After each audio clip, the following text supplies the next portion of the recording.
오늘은 6.25 동란 68주년을 기념하는 주일입니다. 무신론적 공산주의로 무장한 북한이 중국과 소련의 지원을 받아 자유 대한민국을 남침한 아픔을 기억하는 주일입니다. 하나님의 은혜가 없었더라면 오늘의 자유 대한민국과 한국교회는 존재할 수 없었을 것입니다. 아시다시피 북한은 1950년 6월 25일 주일 새벽에 선전포고도 없이 남침한 동족상잔의 비극은 3년 1개월 동안 계속되었습니다. 전쟁으로 인한 정신적, 경제적, 사회적 피해는 뒤로 하고 인명피해만 남북한이 합쳐서 300만 명의 군인과 민간인이 죽었습니다. 또한 회복불능의 장애인과 고질병과 전염병에 시달리는 환자들이 100만 명에 이르게 되었습니다. 이것은 당시 남북한의 인구의 15%에 해당되는 엄청난 상처입니다. 공산주의자들에게 교회가 받은 고통은 상상을 초월합니다. 해방 이후부터 6.25 동란 전에 북한행 교회의 지도자들은 모두 숙청되었고 교회는 폐쇄되었습니다. 그리고 동란을 통하여서 남한의 신앙과 사상의 빛이 되었던 300여 동의 예배당이 불타고 800여 동의 예배당이 파괴되었습니다. 장로교 177명의 순교자, 목사, 감리교 44명, 성결교 11명 등 300여 명의 목사들이 순교하거나 북한으로 끌려갔습니다. 교인들의 피해는 이루 셀 수가 없습니다. 교인 학살을 게임하듯이 즐기던 공산당의 만행은 이루 표현할 수 없을 정도입니다.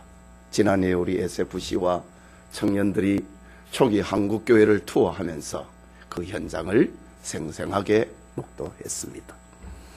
우리의 뇌리에 깊이 박힌 반공사상은 결코 우연히 생긴 것이 아닙니다. 그런데 68년이 된 오늘의 세대가 그날의 아픔과 그날의 눈물과 그날의 고통과 상처와 희생을 기억하지 못한다면 아픈 역사는 또다시 반복될 수밖에 없습니다. 오늘 읽은 본문은 유다 말기 예루살렘이 바벨론에 의해서 멸망당하기 직전에 하나님께서 그의 종 에스겔에게 주신 하나님의 마음이 담긴 말씀입니다. 우리나라는 구약 이스라엘 백성들과 닮은 점이 참으로 많습니다. 강대국 사이에 끼어서 고통을 당한 역사라든지 동족이 남북으로 분단이 되어서 서로 다투고 있는 역사라든지 다른 나라의 속국이 되었다가 자유를 되찾은 역사가 그렇습니다. 본문에 유다가 어찌하여서 멸망을 당하였는지 그 구체적인 이유가 하나하나 들려주고 있습니다. 당시의 시대 상황은 우리의 현실, 특히 한국교회의 현실과 너무나 흡사합니다. 이유는 하나님의 말씀은 어떤 인간 세대에도 동일하게 적용이 되기 때문이고 또 하나는 인간이라고 하는 근본적인 죄성이 동서고금을 통하여서 동일하기 때문에 오늘 이 하나님의 말씀과 오늘의 한국교회와 흡사한 것입니다. 이 시간 성 무너진 데를 막아서는 사람, 이런 제목으로 하나님의 말씀 받고자 합니다. 말씀을 듣는 우리 모두에게 세속주의, 인본주의, 혼합주의, 도원주의로 무너진 성을 다시 쌓고 무너진 데를 막아서는 그런 은혜가 임하기를 소원합니다. 첫째로 무너져버린 이스라엘의 하나님 신앙을 봅니다. 오늘 본문을 보면은 이스라엘을 구성을 했던 네 종류의 신분의 사람들이 등장합니다. 그들은 선지자였고 제사장들, 방백들, 고관들, 그리고 백성들입니다. 결론부터 말씀드리자면은 이스라엘 유다국의 멸망은 이들 모두가 타락해버렸기 때문입니다. 그렇다면은 그들의 죄악상은 어떤 것인가? 에스겔 선지자를 통하여서 그 시대의 죄악상을 고발하고 있습니다. 첫째는 선지자들의 죄입니다. 25절을 보면은 그 가운데에서 선지자들의 반역함이 우는 사자가 음식물을 움키움 같도다. 그들이 사람의 영혼을 삼켰으며 재산과 보물을 탈취하며 과부를 그 가운데 많게 하였으며 라고 합니다.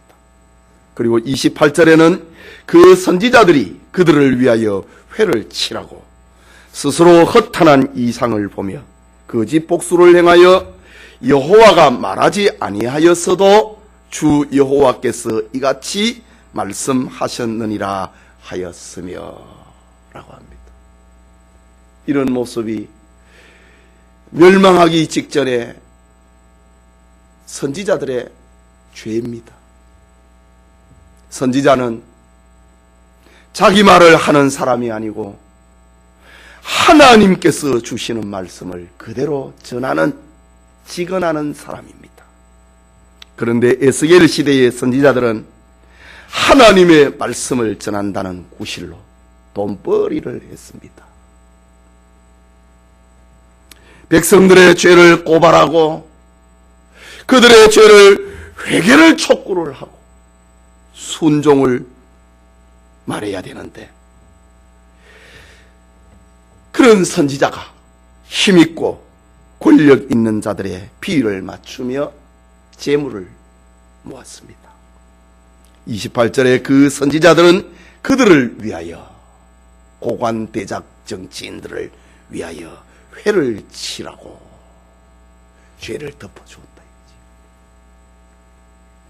스스로 허탄한 이상을 보며 거짓 복수를 행하여 여호와가 말하지 아니하였어도 주 여호와께서 이같이 말씀하셨느니라 하였다 라고 합니다.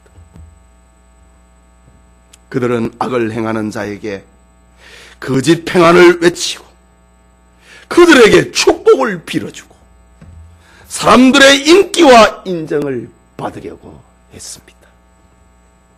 선지자들은 백성들의 죄와 영혼 문제에는 관심이 없었습니다. 그들의 마음속에는 하나님의 말씀이 없었습니다. 이것이 하나님의 진노를, 하나님의 불을, 하나님의 심판을 받게 되는 첫 번째 이유였다 라고 합니다. 사람의 영혼을 구원해야 되는데 영혼에는 관심이 없고 그들을 삼켰다. 재산과 보물을 약탈했다. 선지자들 때문에 사람들이 죽어서 과부가 생겼다. 그 시대의 죄입니다. 둘째는 제사장들의 죄입니다. 26절에 그 제사장들은 내 율법을 범하였으며 나의 성물을 더럽혔으며 거룩함과 속된 것을 구별하지 아니하였으며 부정한 것과 정한 것을 사람이 구별하게 하지 아니하였으며 안 가르쳤다. 그의 눈을 가리어 나의 안식일을 보지 아니하였으므로 내가 그들 가운데에서 더럽힘을 받았느니라. 하나님 자신의 말입니다. 하나님의 율법을 생명처럼 여겨야 될 제사장들이 그 율법을 위하여서 세움을 받았던 제사장들이 그 율법을 하찮게 여겼습니다. 백성들에게 거룩을 보여주고 성경을 가르쳐야 될 제사장들이 자신들의 직무를 유기해버렸습니다. 던져버렸습니다. 그들은 부정한 것과 정결한 것을 구별하는 것을 무너뜨려버렸습니다. 성전과 성물을 자신의 기업으로 만들어버렸습니다. 나의 안식일을 보지 아니하였다. 하나님 앞에 거룩하게 예배드리는 그날을 보지 않았다. 그래서 내가 그들 가운데에서, 제사장들 가운데에서 하나님이 더럽힘을 받았다 라고 합니다. 제사장들이 하나님의 율법을 지키고 하나님의 율법을 가르치고 하나님 앞에 예배드리는 백성으로 만들어야 되는데 그들은 그 일을 하지 않았습니다. 율법을 범하는 사람들과 우상 숭배자들과 안식일을 범하는 사람들에게 사랑과 관용이라고 하는 이름으로 다 용납했다 이거지요. 사랑과 관용이라고 하는 명분으로 그들을 받아들이고 재물과 자신의 명예를 위하여서 세속을 용납했습니다. 이것이 성을 무너뜨리고 하나님의 진노를 자초한 제사장들의, 그 시대 제사장들의 죄입니다. 오늘날의 목사들의 모습과 너무나도 닮아버렸습니다. 셋째는 고관들의 죄입니다. 27절에 그 가운데에 그 고관들은 음식물을 삼키는 일이 같아서 불의한 이익을 얻으려고 피를 흘려 영혼을 멸하거늘. 28절에 그 선지자들은 그들을 위하여 회를 치라고. 선지자들은 죄를 지적을 내야 되는데 그들의 죄를 덮어주었다 이거지. 여기 고관이라고 하는 말은 오늘로 치면은 백성을 다스리고 지도하는 정치가들을 말합니다. 하나님의 백성들이 하나님의 말씀을 듣지 못하고 영적 질서가 무너져 버리자 고관 정치인들의 타락은 극에 달하고 말았습니다.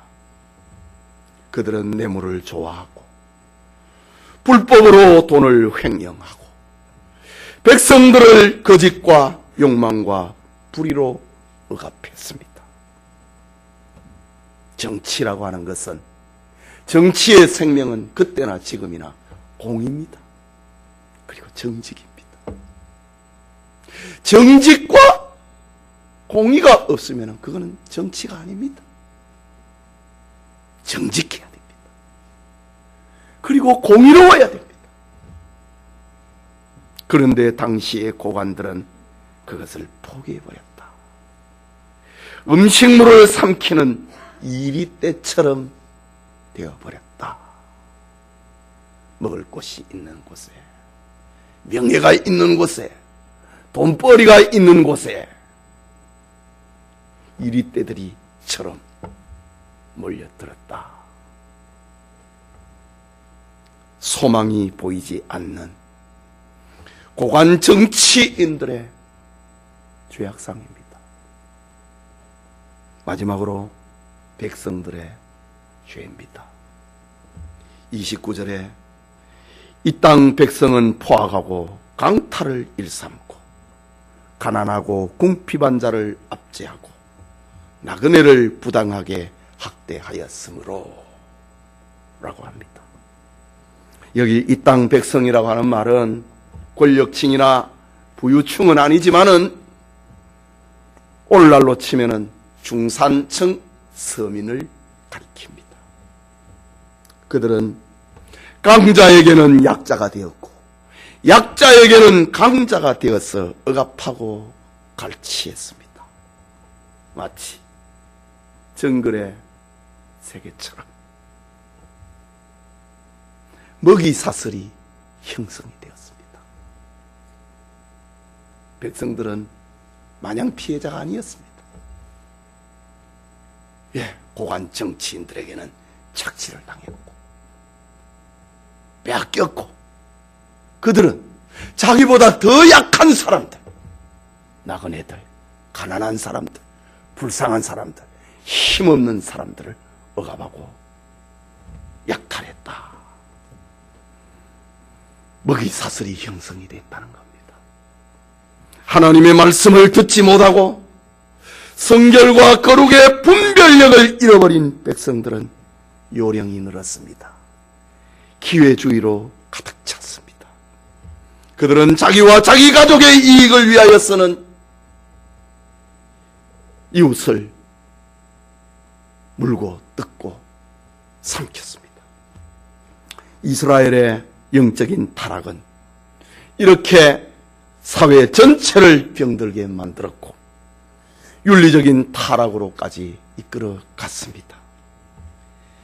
이것이 성을 무너뜨려 하나님의 진노를 받게 된 백성들의 죄악상입니다.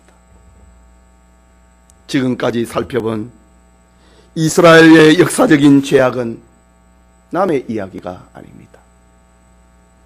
그들이 하나님 나라의 백성이기 때문에 마치 한국교회를 향한 하나님의 말씀처럼 들려집니다. 본문에서 보듯이 죄악의 뿌리가 누구입니까? 소위 하나님의 종이라고 자처했던 선지자들과 제사장들입니다.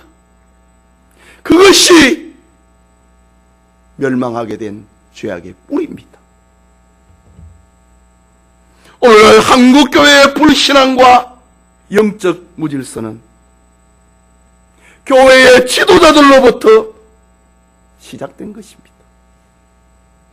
교회의 지도자들이 성경을 하나님 신앙과 섬김의 법으로 여기지 아니하고 세상에서 잘되고 성공할 수 있는 길로 만들었기 때문입니다. 성공과 은혜라고 하는 미명하에 거룩한 것과 속된 것을 구별을 하는 그 능력을 잃어버렸습니다.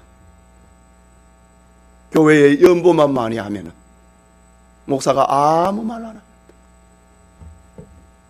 성공과 축복이라고 하는 일 때문에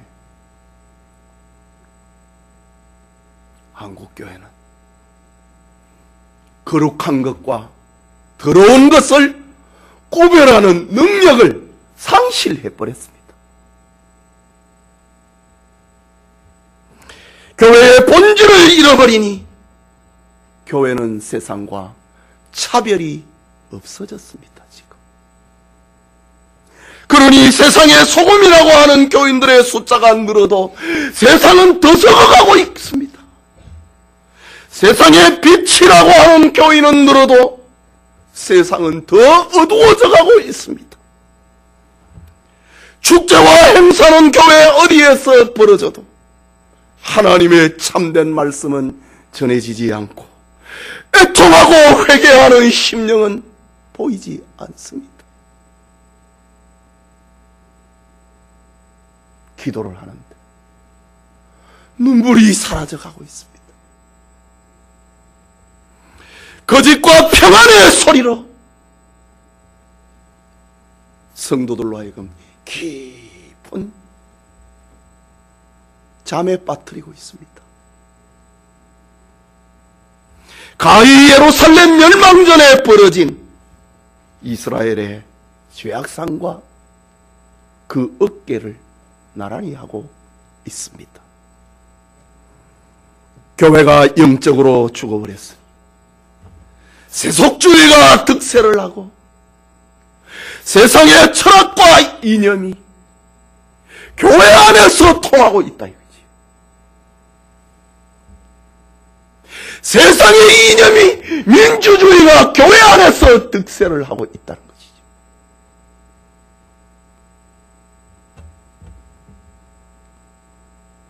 예루살렘 멸망 직전의 모습하고 한국교회의 모습하고 너무 같습니다. 여러분, 그러나 이것이 전부인가? 아닙니다. 둘째로 생각하고자 하는 것은 성 무너진 데를 막아서는 사람을 찾고 계시는 하나님을 봅니다. 성이 무너졌다 했지. 그 무너진 데를 막아서는 사람을 찾고 있는 하나님을 봅니다. 30절인데 우리 같이 읽읍시다. 이 땅을 위하여 성을 쌓으며 성 무너진 들을 막아서서 나로 하여금 멸하지 못하게 할 사람을 내가 그 가운데에서 찾다가 찾지 못하였으므로. 유다의 타락상을 진단하고 계신 하나님은 성을 쌓고 성 무너진 데를 막아서서 하나님의 진노를 받지 않도록 하는 그 사람을 하나님이 찾고 계셨다. 타락한 성읍을 멸하지 못하도록 막아서는 사람을 하나님은 찾고 계신다. 찾다가 하나님이 찾다가 찾지 못하시자 진노를 쏟아버렸습니다. 내가 그래서 진노를 쏟았다는 말입니다. 찾다가 찾지 못해가지고 내가 진노를 쏟았다고 하는 말입니다. 그 결과 유다는 바벨론에 멸망했고 포로로 끌려가 버리고 말았습니다. 그렇다면 하나님이 찾으시는 성을 쌓는 사람, 성 무너진 데를 막아서는 사람은, 하나님이 찾으셨던 그 사람은 누구였는가?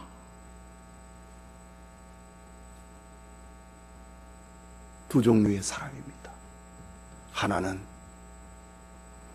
거룩한 신앙인을 찾았습니다.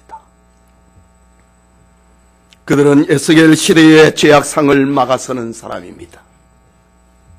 정치 문제, 경제 문제가 근본이 아닙니다. 그 뿌리는 영적인 것이었습니다. 유다의 멸망의 뿌리는 정치를 잘못해서가 아닙니다. 경제를 잘못 운영을 해서가 아닙니다.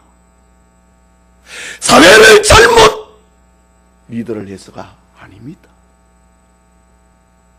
멸망의 원인의 그 뿌리는 영적인 것이었습니다. 하나님께서 성 무너진 사람을 찾았다. 성 무너진 데를 막아서서 하나님의 진노가 쏟아지지 않도록 막을 사람을 찾았는데 그들은 누구인가? 거룩한 신앙인입니다. 신자를 찾았다는 말입니다. 선지자 엘리사는 그의 스승 엘리야가 하나님 앞에 부름을 받아서 회리바람을 타고 죽음을 보지 않고 하늘나라로 올라가는 것을 목도하였을 때에 내 아버지여, 내 아버지여, 이스라엘의 병거와 그 마병이여 라고 소리쳤습니다. 이스라엘을 지키는 사람은 우리 영적 지도자 엘리야였다 이거지. 이스라엘 왕 요아스가 엘리사가 죽을 때에 눈물을 흘리면서 말을 합니다. 내 아버지여, 내 아버지여, 이스라엘의 병거와 마병이여. 왕이 엘리사를 보고 내 아버지여, 내 아버지, 이스라엘의 병거와 마병이여, 당신이 떠나가나이까 눈물을 흘렸다고 합니다. 정말 교회를 사랑한다면은, 정말 이 나라를 사랑한다면은 엘리야처럼, 엘리사처럼 우리는 거룩한 신앙인으로 살아야 됩니다. 신앙인은 불의와 불신앙을 배격을 하고 하나님 중심의 가치관을 가지고 사는 사람입니다. 세상 이념과 가치관으로 사는 것이 아니라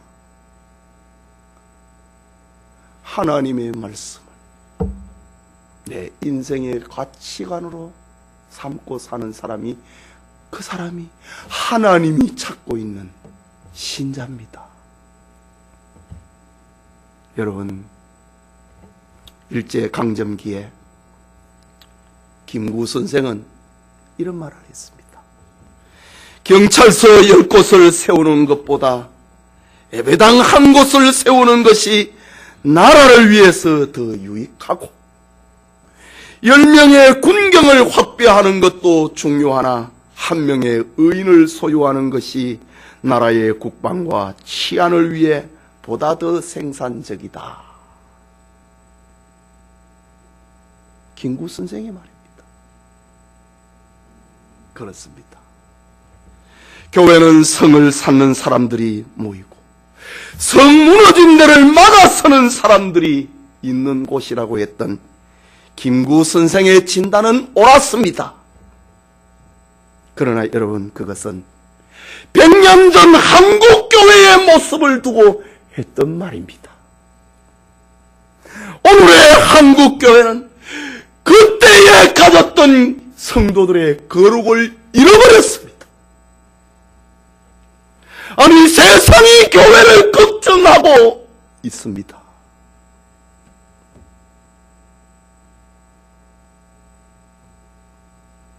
교회는 소금과 빛이라고 하는 신앙의 공동체가 되어야 됩니다.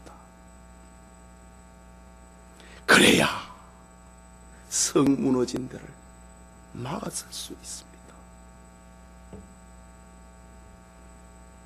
아주 오래전에 초등학교 교과서에 실린 감동적인 이야기 가운데 나라를 구한 한스라고 하는 이야기가 오래전에는 교과서에 실렸습니다. 읽어봤어요? 나라를 구한 한스. 국토의 4분의 1이 해수면보다 낮은 네덜란드 하링언에 세워진 소년 동상에 대한 이야기입니다. 제방 감독관이었던 아버지 한스에게 내가 조금만 태만하고 소홀히 하면은 우리나라 전체가 물에 잠기고 만다. 나는 국민의 생명을 보호하는 사람이다. 라고 제방 감독관이었던 아버지가 아들에게 자주 들려주었습니다. 그러던 어느 날 소년 한스가 어머니의 심부름으로 아랫마을에 갔다가 어둑해질 무렵 뚝길을 따라서 집으로 돌아오고 있었습니다. 그런데 어디선가 물소리가 들리는 것만 같았습니다. 다가가 보니 제 방 한쪽에서 물이 새고 있는 것입니다. 큰일 났다고 생각한 한스는 마을을 향해 소리를 쳤습니다. 그러나 마을까지 한스의 소리는 들리지 않았습니다. 구멍이 점점 커지고 물줄기가 거세지자 한스는 자신의 웃옷을 벗어서 팔뚝에 감아 그 구멍을 막습니다. 잠시 물이 멈추는 것 같았지만은 다시 물이 새기 시작합니다. 한스는 바지마저 벗어서 팔뚝에 감아서 그 구멍을 막습니다. 손을 빼고 싶었지만은 나라를 지키는 훌륭한 사람이 되라고 하셨던 아버지를 생각을 하면서 이를 악물고 견뎠습니다. 부모님은 그날 한스가 비가 와서 아랫마을 친척집에서 자고 오는 줄로 알았습니다. 다음날 새벽 일하러 가던 한 농부가 뚝에 붙어있는 한 소년을 봅니다. 그 소년은 한스였고 온몸이 물에 불어서 죽은 채 발견됐습니다. 그러나 소년은 온 마을을 구했습니다. 그래서 나라를 구한 한스라는 소년 동상이 네덜란드 하링언에 있습니다.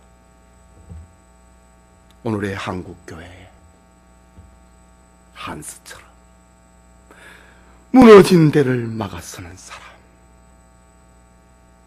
하나님의 진노를 막아서는 사람, 거룩한 신앙인이 필요합니다. 또 하나, 하나님이 찾으신 사람은 신앙의 동력자들입니다. 여러분, 물의 힘으로 발전기를 돌릴 수 있습니다. 그러기 위해서는 일정량의 물이 고여 있어야만 됩니다. 한두 컵의 물로는 발전기를 돌릴 수가 없지요. 마찬가지로 불의를 배격하고 의를 추구하는 거룩한 신앙인이 교회와 국가를 구원하는 것이 사실이지만 여기에 필요한 의인의 수가 있어야 됩니다. 롯은 의인이었습니다. 그럼에도 롯이 사는 소돔성은 망하고 말았습니다. 이유가 무엇입니까? 의인이 없었습니까? 아닙니다. 의인의 숫자가 너무 작았기 때문입니다.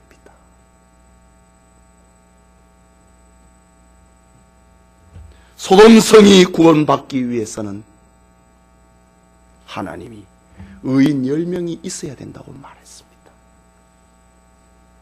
그 숫자를 채우지 못했습니다. 그래서 망했습니다. 그렇기 때문에 불의와 죄악으로부터 교회를 구하고 나라를 구원하는 거룩한 신앙의 동력자를 만들어야 됩니다. 그것이 하나님의 진노를 막는 길이고 무너진 성을 쌓는 길입니다. 정말 애국하는 길은 우리가 신자가 되는 길이고, 정말 애국은 전도하는 겁니다.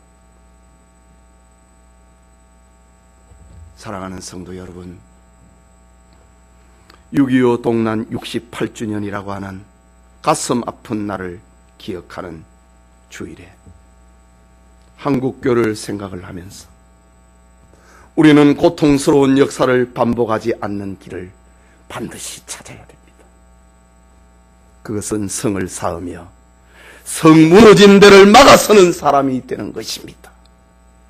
하나님이 찾으시는 그런 사람은 세속과 구별된 거룩한 신앙인이고 또 다른 신앙의 동력자를 만들어내는 것입니다. 여러분, 미국의 교회 미래 컨설팅 전문가였던 조지 바니의 책 가운데 주전자 속에 개구리라고 하는 글이 있습니다. 사회에서도 많이 인용을 하고 있는 글이지만은 그는 교회 미래 전략 연구소 버니의 글입니다. 중심 내용은 이렇습니다. 개구리를 갑자기 뜨거운 주전자에 넣으면은 개구리는 바로 주전자에서 빠져나옵니다. 자신의 점프력으로 얼마든지 주전자의 높이를 뛰어오를 수 있기 때문입니다. 그러나 개구리를 찬물이 들어있는 주전자에 넣은 다음 서서히 열을 거하면은 개구리는 자기가 죽는 줄도 모르고 기분 좋게 천천히 죽어간다고 하는 이야기. 주전자 속에 개구리라고 하는 기사입니다. 저자는 쇠퇴하고 있는 유럽의 교회를 보면서 미국의 교회를 보면서 그리고 현대 교회를 보면서 주전자 속에 개구리로 비유하면서 21세기의 물질적인 풍요 속에 죽어가고 있는 교회를 진단하고 있는 것입니다. 오늘의 한국교회를 생각해 봅니다. 찬물에서 미지근한 물로, 그리고 지금은 뜨거운 물이 위험 수위에 달했는데도 그 위기를 느끼지 못하고 있습니다. 오늘 예스겔서와 같은 이런 말씀을 들어도 그런가 보다. 물이 뜨거워졌는데도 느끼지 못하는 깨구리와 같습니다. 성공이라고 하는 값싼 은혜, 잘 되면 된다 이거지.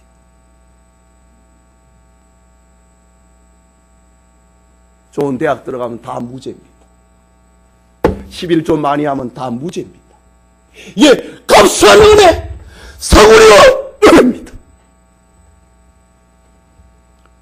거룩과 더러운 것을 구별하지 못하는 한국교회입니다.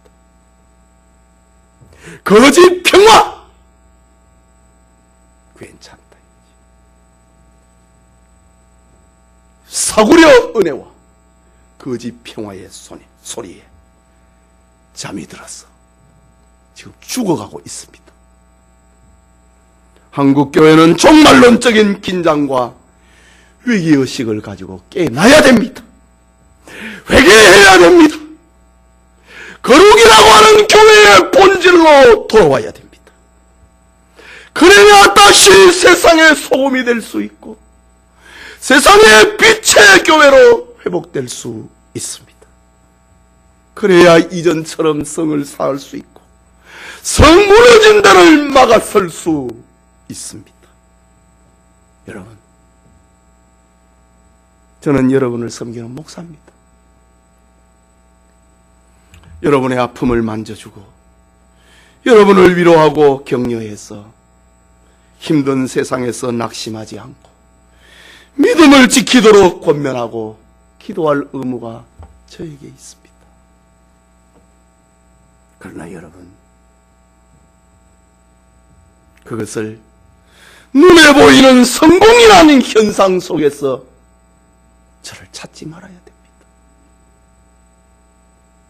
아무리 열심히 있어도 방향이 잘못되면 멸망을 재촉하는 열심입니다. 아무리 잘 짜여 있는 교회 프로그램이 있어도 하나님의 마음에 합하지 아니하면 멸망을 부르는 프로그램이 되고 맙니다. 근본적으로 우리는 우리의 영혼을 들여다봐야 됩니다. 우리는 교회에서 세상적인 욕망을 채우려고 해서는 안 됩니다. 하나님이 우리의 종이 아니고 하나님이 우리의 주인이 되시도록 해야 됩니다. 이것이 우리 영혼의 참된 자유이고 우리 영혼이 참된 평화를 얻는 길입니다. 우리 안에 하나님이 주신 거룩을 향한 열정이 있어야 됩니다. 영천의 모든 성도님들이 거룩한 성도가 되고 신앙의 동력자를 만들어서 교회를 교회답게, 신자가 신자다우며 목사가 목사다워 성을 쌓으며 성 무너진 데를 막아서는 종말 시대에 교회가 되기를 소원합니다. 우리 같이 기도합시다. 하나님의 말씀을 받았습니다. 성 무너진 데를 막아서는 사람, 그는 거룩한 신앙인이 되는 것이다. 나와 같은 또 다른 신자를 만들어내는 것이다. 문제는 여기에 있습니다. 문제는 경제가 아니고 정치가 아니고 영적인 것에 있습니다. 하나님, 제가 하나님이 찾으시는 그 사람이 되게 해달라고, 하나님이 찾으시는 성을 쌓는 사람, 성 무너진 데를 막아서서 하나님 하나님의 진노가 쏟아지지 않도록 하는 사람, 거룩한 신앙인, 또 다른 신앙인을 만들어내는 사람이 되게 해달라고.